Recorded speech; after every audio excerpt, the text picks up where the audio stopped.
All right. So what's hobby family? We got a lot that we're gonna do today. Lot in the terms of I am all over the place. So I'm doing some. It is Sunday. I am enjoying the good Sabbath, the good Lord's Day. Yes, I am working, but is it work or is this like really fun? I think this is really fun. This is the part that we all are amped about when, we come out the winter blues. Time just changed. So that means, adapting to losing that hour's sleep, though I tried to sleep in. But I am getting busy with tomatoes. I've already got my labels going. I'm going to fill these up with some seed starting mix from the bucket down there. I'm also going to soak some butterfly pea vines, or this is going to be butterfly pea vine. Let me bring that in just a little bit more for you.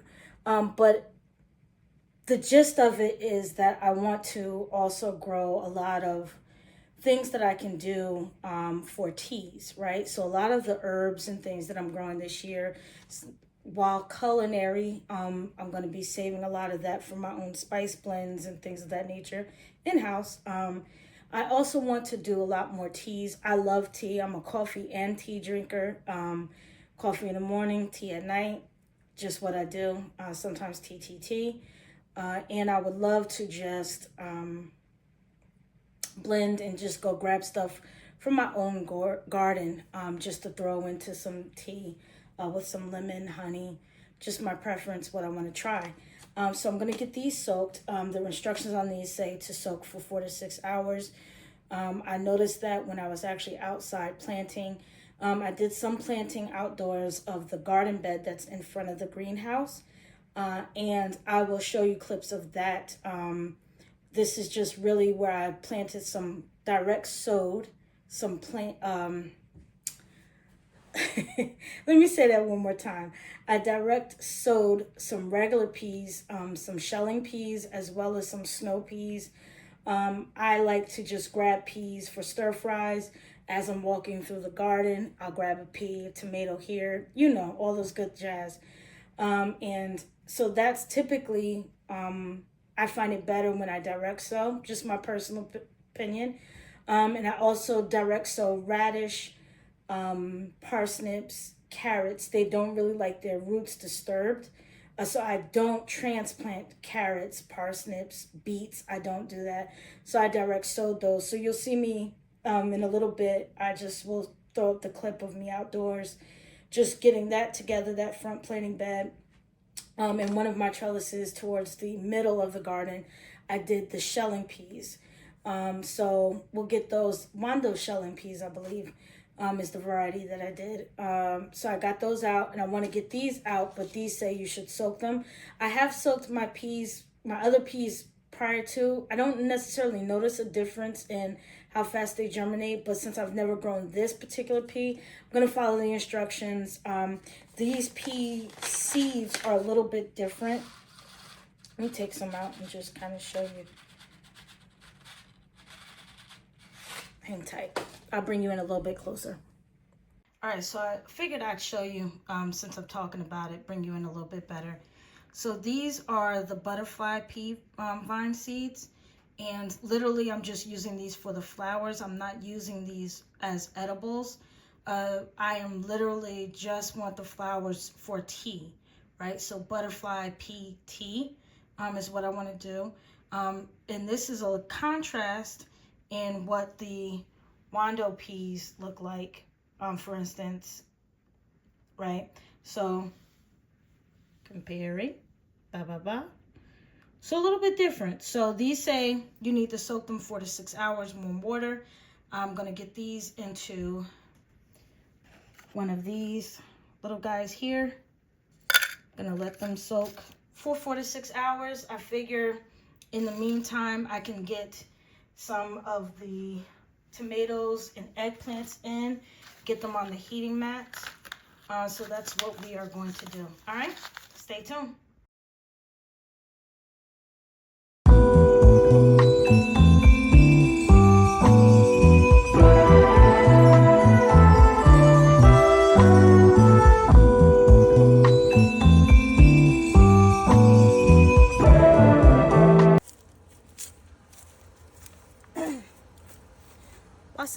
family.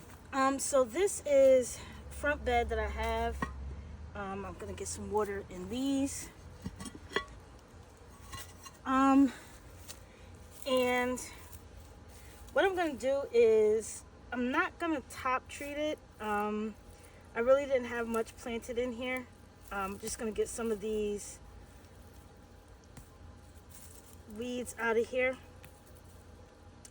But what I am going to do is, if you can see back here, I have some lettuces that came back from last year's planting. Also some peas. Not sure if they're gonna do well. But what I'm gonna do is I'm gonna do back here a row of peas, row or two of peas, and I'm gonna shore up this trellis a little bit better. Actually, let me take it out now. I'm gonna switch this trellis out.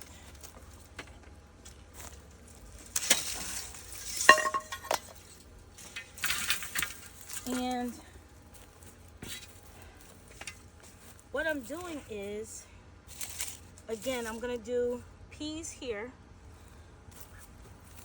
row of lettuce, and this is gonna be cut and come again. So rows of lettuces, but in between each row of lettuce, I'm gonna do something like radish, carrots, parsnips, radish, carrots, parsnips.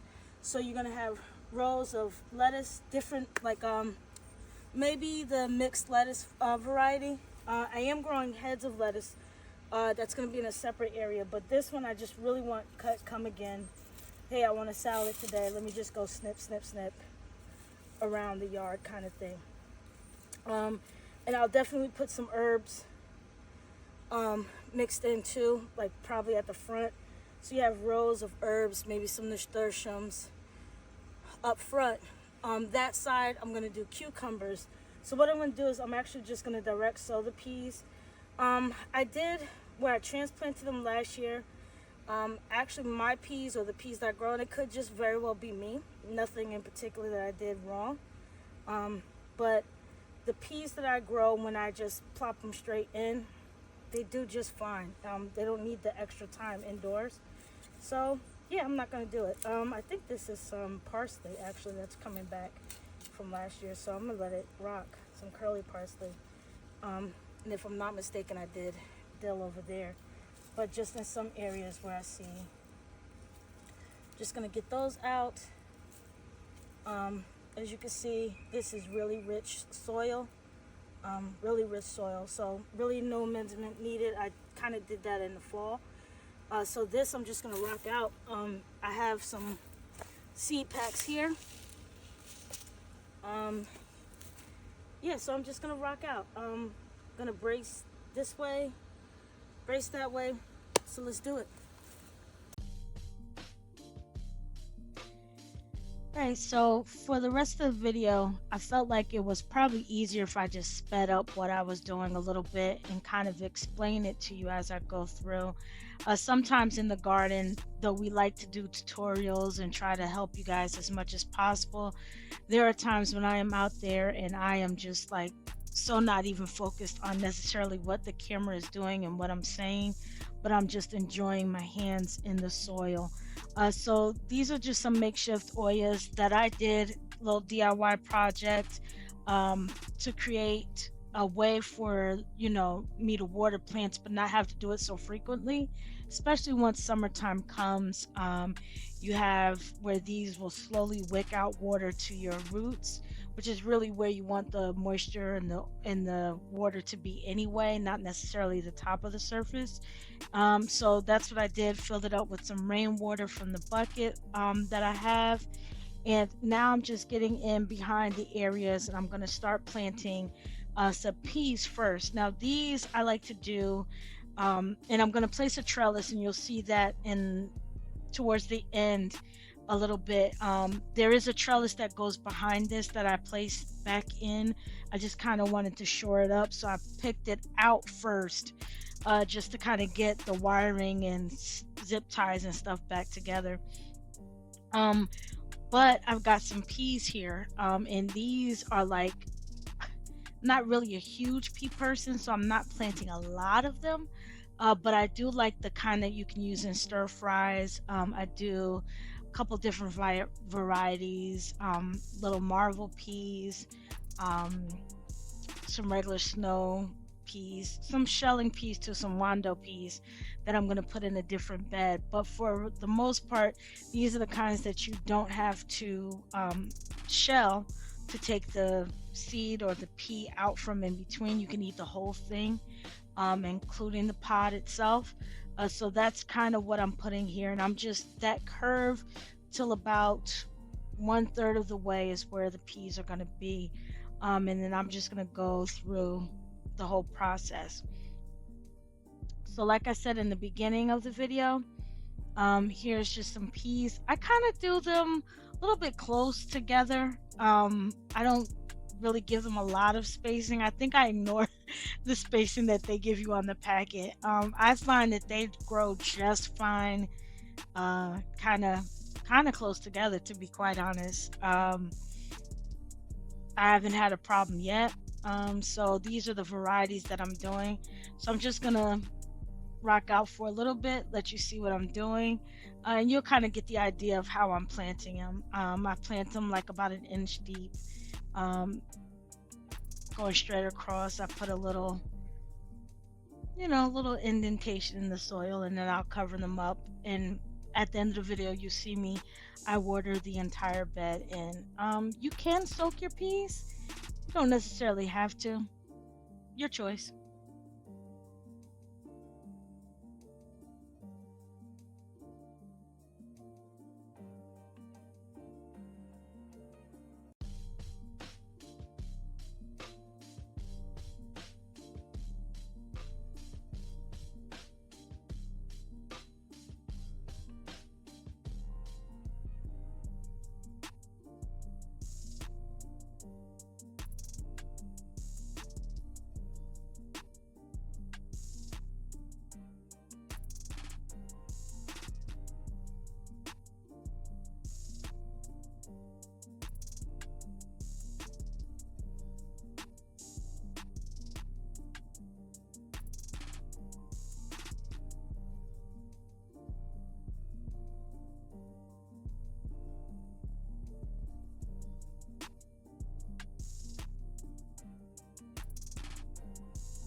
Peas are in.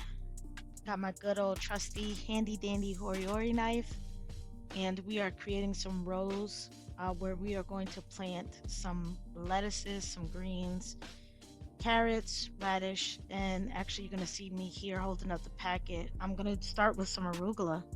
So arugula, carrots, salad mix. Next, I think that was a free pack that I got from Botanical Interest when I ordered last year. So I still had some in that pack. So getting that out there, and I kind of just broadcast the seeds. I'm not worried about spacing so much here. If I have to thin out, in particular the carrots, I will. I'm gonna be quite honest. I really don't ever thin out my carrots. You should. So don't pick up my bad habits.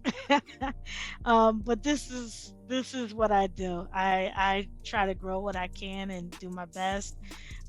This bed, again, I'm doing splitting up the rows.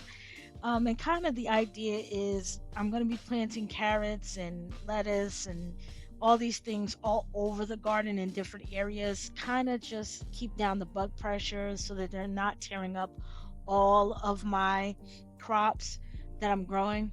That's some French breakfast radish right there, I believe. And hopefully that'll help out this year with the bug pressure that we're seeing. So even if I have a bunch of tomatoes in one bed, for instance, in there I'm going to be companion planting with basil and nasturtiums and marigolds and garlic and onions and chives. You get the idea, right? No one bed is going to be one of everything. It's going to be, or one of all of one thing. It's going to be a mixture of a bunch of things that work well together. And you'll see that as we go along. Oop, looks like I found a little something that shouldn't be there. And I figure I sneak in a little bit more leafy greens in between there. So we're going to get her done.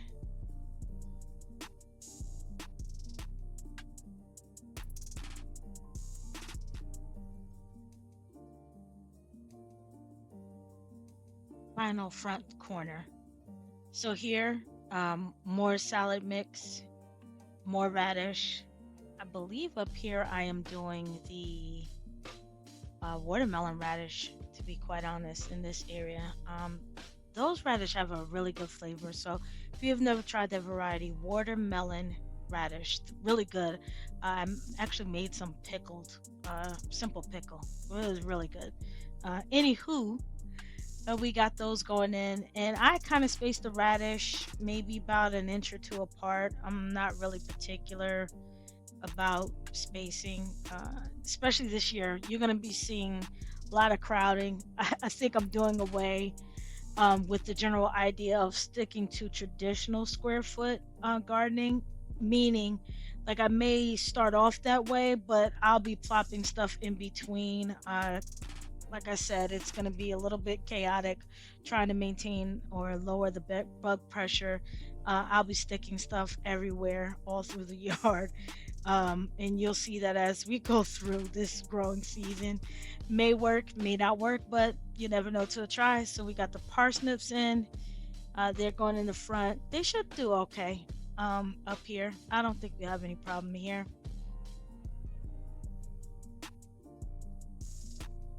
All right, so where I am right now is kind of the middle section of the garden. This is where I have the large trellises going down the middle. Where I usually, last year I did squash over here. Loofah, to be honest, was in this particular place. So I'm going to rotate a little bit. I'm going to start off the year with some peas here. And these are the Wando peas. These are the peas that are the shelling peas. So, when you're making your peas and carrots, things that I kind of don't like peas just straight up. I need them in like a some type of chicken pot pie or something like that. But I figure I'm trying to grow all of my own stuff, so we're gonna do it. Wando peas here. And here I have some butterfly pea vines. This is gonna be for teas.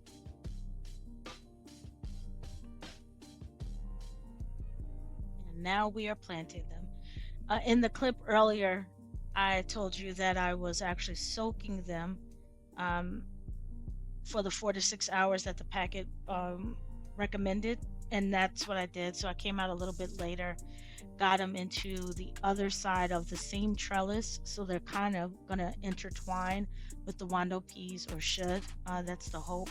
Kind of give it um, some color in the middle. I think they're going to be beautiful, and we'll take a look later as it grows up. We'll see it together, hopefully. So I'm just getting them in same depth as I did the other peas. Uh, got them going, and that's what we're doing.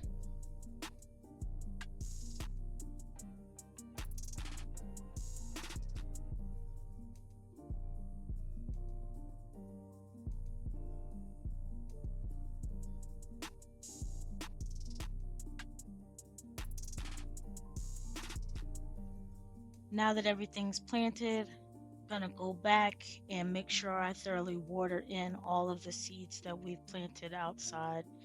So I'm here, I'm at the front bed, getting all of that watered in. I do go back to the other peas and the other beds that I did, water those in as well. Do not forget, when you're planting your seeds outside, water them in. You want to make sure you get rid of those larger air pockets that'll be there, and you kind of want to get your seeds soaking up the water, the moisture, so that they can germinate properly. So over the next few days, especially for the carrots, I'll come out and maybe mist them a little bit daily, since I'm not covering them up. If I were doing a large area of the carrots themselves, I would probably use a board or some cardboard or something like that, wood plank or something, to sit on top of them to make sure they stay moist and don't dry out, so it helps with the germination. But we're not doing that on this front bed. We're just going to get them in, and I'll go out daily and kind of just water them in.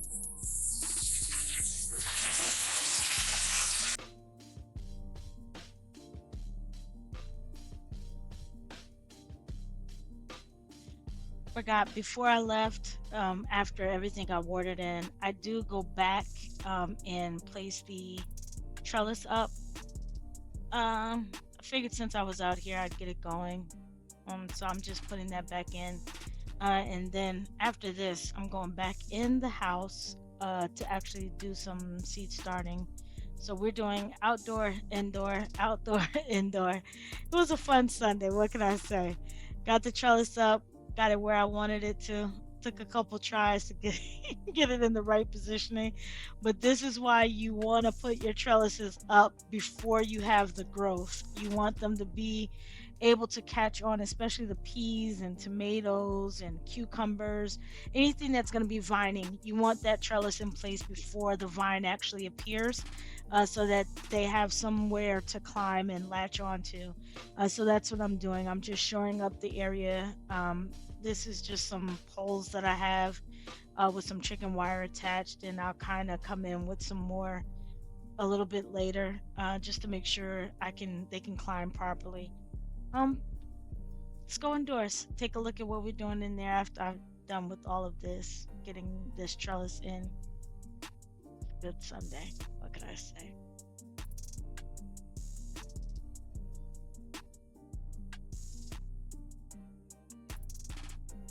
All right, so now that I have shown you the peas and stuff we did outside, um, we have a ton of, don't judge me, we have a ton of tomatoes we're going to get out there. And this is probably me overcompensating for my tomatoes not doing as well as they normally do, just because of the amount of heat. And I was traveling a lot last year, so the lack of rain, I think, played a big role in the amount of tomatoes that I got. And this year, I have some timers and things that I'm going to add to the sprinklers and stuff. So hopefully that'll combat me when I travel for vacations or what have you. And just making sure that I'm watering consistently, and also fertilizing consistently. But I figured I'd show you this March. I know some people start theirs in February. I have done that before. But for me, I didn't see really a difference in starting them early indoors and still not being able to plant them outside until closer to May 1st. My frost date here in North Carolina 7B, if I'm not mistaken, is April 28th. So a couple days before May 1st. And I think I said March 1st, so May 1st. Typically making sure that I don't get any more frost out there. I took a look at the weather, and it's not supposed to be too bad, but I want to plant as close to and not have these huge plants indoors. Also, I want to transition a lot of the stuff that I'm starting indoors to the outdoor greenhouse that we have out there. I have some shelving out there. So a lot of these, especially the broccoli and cabbages and things like that, when they get a little bit bigger, more true leaves on them, I'll start transitioning them outdoors. And also planting them out sometime beginning of April. But I wanted to show you what varieties of tomatoes we're growing, and we are growing a lot.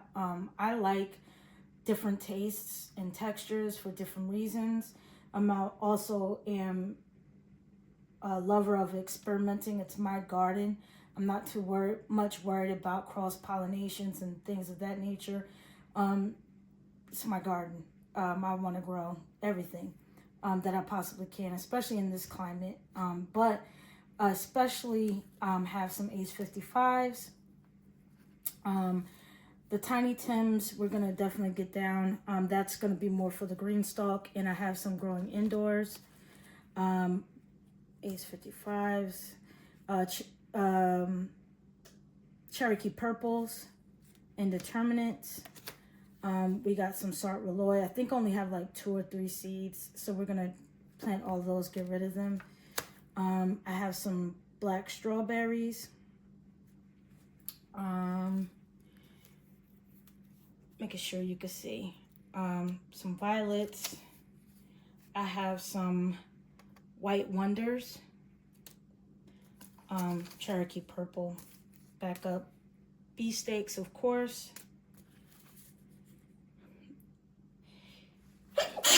pardon me. Apologize. The black cherry, this particular Garden Basics, I got a tomato like a pack, a variety pack. So you'll see some doubles in here, black cherries. Definitely some black beauties. These are delicious to me. They look almost purple, to be quite honest.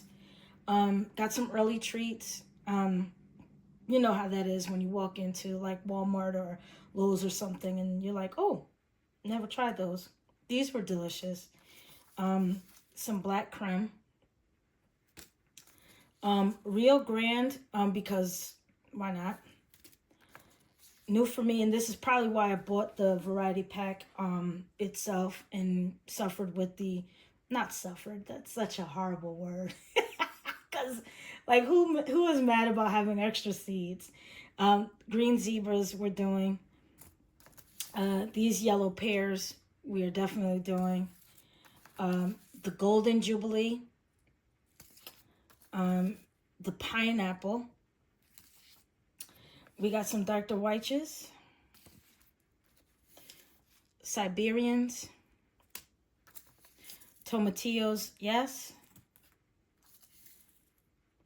Yes. Dad Sunset. Cherry. Black cherry. San Marzanos. Obviously, any paste tomato I can get my hand on, including Romas. We are definitely doing a lot of canning tomato sauces. Brandywine Pink. We have some ground cherries that we're doing. Double with the tomatillos. Not sure what the difference is in these Toma Verde and the Grand Rio Verde. We'll see. The orange hats, these were so good. And actually, I will say I was still plucking some of these because I had them on the patio, the back porch. I was plucking tomatoes from this probably well into November, close to December here, because they were covered from the elements. These definitely are going back in. I told you we're doing Romas. These are beefsteaks. These are the Trip L's. And here's the thing. I don't know if I've ever gotten any. So we're going to try it again. White cherry. And these are the sun sugars. If there were any cherry tomatoes that I would tell you, besides the reds, obviously there was. These sun sugar tomatoes are so sweet and addictive. They're probably my favorite. Indigo cherry drops, large, and that's about it. And then we're going to get some eggplants in the mix. I have dancers, some black beauties, some oswads, and then the oriental charm. They're like the Asian purple ones. Always a hit. So we're gonna get those in, and then I think that's all for seeding today. So let's get into it. Nothing big. All right. So figured let's zoom you in just a little bit. I'm not going to do the most. Try not to. These are a lot of tomatoes that we are getting big, and I'm showing you the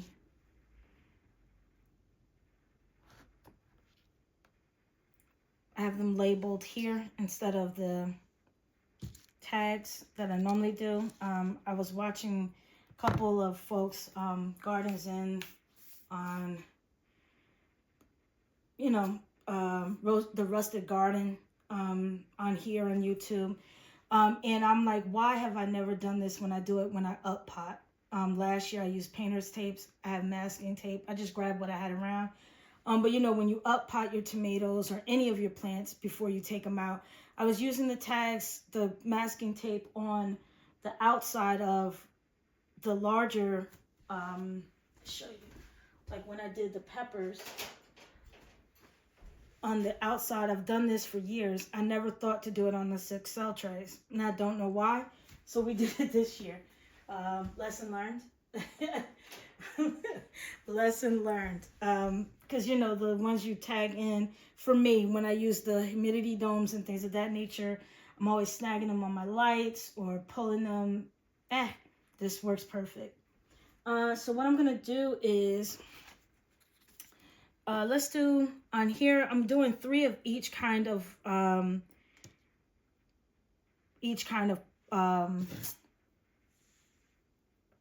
know why I can't talk today. Doing 3 of each kind of eggplant. So on this side I'll do black beauties, this side I'll do dancers, so on and so forth. The Romas, I think I'm doing 6 of each of the paste tomatoes. These are determinate, so they're not going to get long trellising. We'll cage them. And my sister will probably snag 1 or 2 of each anyway. So I'll probably only have 4, so that's fine. Little divot in the middle.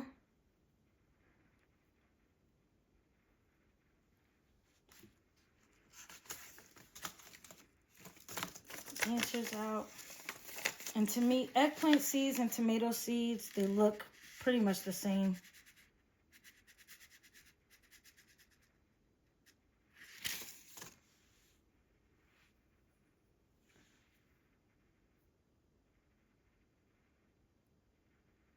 So I'm doing 2 per, and then I will separate later if I have to. Be careful that you don't go too far, which is why I'm kind of packing it back in. You want to keep your plant your seeds the same depth, primarily of what your seed is, how large your seed is. So you don't want to go too far, or else they will struggle germinating.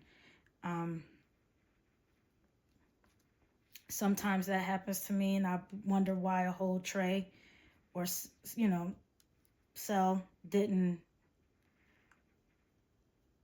germinate for me. And most likely it is because I have planted it too deep.